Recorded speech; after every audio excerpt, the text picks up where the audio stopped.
Assalamualaikum warahmatullahi wabarakatuh. Selamat pagi anak-anak. Bagaimana kabarnya hari ini? Semoga sehat selalu ya. Sebelum mulai pelajaran hari ini, mari kita berdoa terlebih dahulu. Berdoa mulai. Berdoa selesai. Ada yang tidak masuk hari ini? Alhamdulillah, masuk semua ya. Semoga kita diberi kesehatan oleh Tuhan Yang Maha Esa. Pada pertemuan kali ini, kita akan membahas materi tentang berita. Di sini, kita akan membahas tentang pengertian berita, struktur berita, tujuan, ciri-ciri berita, unsur-unsur berita, dan langkah-langkah menyimpulkan isi berita. Sebelum masuk ke materi, ada kompetensi dasar pada materi kali ini, ada dua. Yang pertama, mengidentifikasikan unsur-unsur berita atau mengembangkan dan memotivasi yang didengar dan dibaca. Kedua, menyimpulkan isi berita atau mengembangkan dan memotivasi yang didengar dan dibaca. Selanjutnya ada tujuan pembelajarannya. Yang pertama, setelah membaca dan mendengar berita, siswa dapat dengan santun menyebutkan pengertian berita. Kedua, setelah siswa menyebutkan pengertian berita, siswa dengan teliti dapat menentukan unsur-unsur berita yang didengar dan dibaca.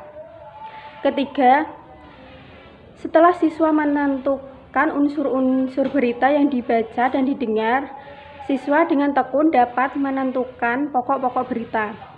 Yang keempat, selanjutnya siswa dengan percaya diri dapat menulis kesimpulan isi berita yang didengar dan dibaca. Sebelumnya, di sini sudah ada yang tahu atau sudah ada yang mendengar berita itu baik di televisi, di koran maupun di majalah. Kalau sudah tahu, langsung saja kita masuk ke materi. Yang pertama yaitu ada pengertian berita. Berita adalah teks yang melaporkan kejadian, peristiwa, atau informasi mengenai sesuatu yang telah atau sedang terjadi. Penyampaian berita ini bisa dilakukan secara tulisan atau secara langsung. Selanjutnya ada tujuan teks berita. Tujuan teks berita adalah untuk menyampaikan informasi yang penting kepada para pendengar, pembaca, dan informasi lainnya. Selanjutnya, di sini ada struktur teks berita.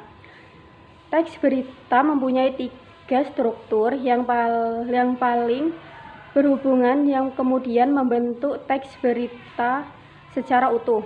Yang pertama, orientasi berita. Orientasi berita ini berisikan dari suatu peristiwa yang diberikan kepada teks tersebut.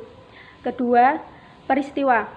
Berisikan tentang proses kejadian dari awal sampai akhir berdasarkan peristiwa yang terjadi yang dijelaskan secara fakta yang ada. Ketiga, sumber berita. Dari mana asal sumber berita tersebut muncul? Di sini ada ciri-ciri berita. Yang pertama, faktual, berdasarkan atas kejadian yang sebenarnya atau dapat dipercaya. Yang kedua, aktual, sesuatu yang sedang hangat dibicarakan atau berita terkini. Yang ketiga, berita itu menarik dan unik. Yang keempat, seimbang, yaitu bersifat netral dan tidak memihak. Kelima, berita itu sistematis dan lengkap.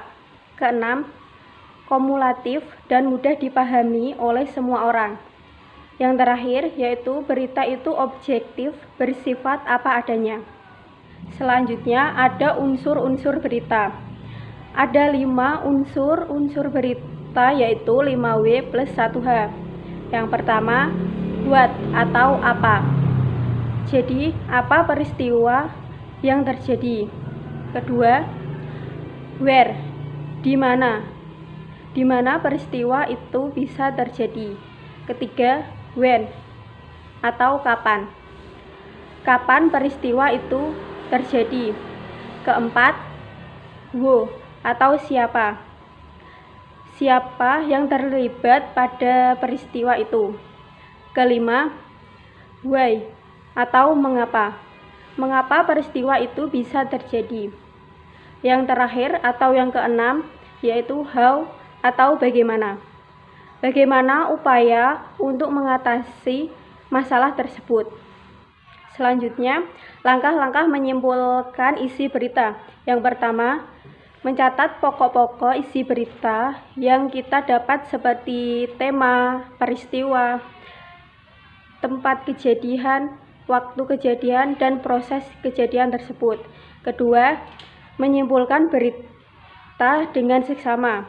Ketiga, menyusun pokok-pokok berita, kemudian disusun dalam kalimat berita. Yang terakhir, membuat kesimpulan dari pokok-pokok berita tersebut. Nah, di sini saya akan memberikan contoh berita dan silahkan disimak baik-baik. Kita ke informasi selanjutnya. Hampir 12 jam pasca kebakaran di kilang minyak Balongan Indramayu milik Pertamina, api belum berhasil dipadamkan. Meski demikian, area yang terbakar sudah dilokalisasi agar tidak menyebar ke area lainnya. Hingga pukul 12 siang, sisa kobaran api masih menyala dengan kepulan asap pekat membumbung tinggi di area 4 tangki yang terbakar pada Senin dini hari. Dari visual drone terlihat di sekitar area yang terbakar sudah diberi foam agar api tidak meluas. Sementara petugas pemadam kebakaran terus berupaya memadamkan kobaran api. Data Kepala Bidang Pemadam Kebakaran Kabupaten Indramayu, 10 mobil pemadam kebakaran masih bekerja di kilang minyak yang beroperasi sejak tahun 1994 ini. Menurut Direktur Logistik dan Infrastruktur Pertamina Mulyono Senin pagi, pemadaman dan pendinginan diprediksi memakan waktu 4-5 hari. Dengan asumsi itu, Mulyono menyebut kilang minyak Balongan mengalami kehilangan 400.000 barel minyak yang seharusnya bisa diproduksi. Direktur Utama Pertamina Nike Widiawati memastikan peralatan utama produksi kilang tidak terbakar. Ia juga memastikan ketersediaan bahan bakar minyak untuk Cikampek dan Jakarta yang dipasok kilang minyak Balongan tidak terganggu. Kondisi terkini, api telah dapat dilokalisir di dalam ban wall. Jadi di sekitar tangki ini ada tanggul. Nah, api sudah bisa kita lokalisir di sana. Dan untuk pemadaman kami menggunakan foam ke perimeter ban wall dan juga pusat nyala api. Sehingga demikian kita pastikan bahwa api tidak akan menjalar ke area lain, gitu ya. Dan untuk mencegah api itu ke daerah lain, kami juga melakukan pendinginan di area sekitar. Jadi gimana anak-anak sudah paham tentang pengertian berita, tujuan berita, struktur teks berita, ciri-ciri berita, unsur-unsur berita, dan langkah-langkah menyimpulkan isi berita. Sudah paham yang dijelaskan tadi? Kalau sudah paham, saya akan memberi tugas untuk kalian. Jadi tugasnya mencari sebuah berita yang terkini atau terbaru, kemudian tulis unsur 5W plus 1H. Kemudian minggu depan dikumpulkan. Kesimpulan pada materi kali ini, berita adalah suatu cerita atau keterangan mengenai kejadian atau peristiwa yang hangat terjadi. Pada pertemuan minggu depan, kita akan membahas secara tuntas tugas kalian. Dan sekian pertemuan pada hari ini. Terima kasih. Wassalamualaikum warahmatullahi wabarakatuh.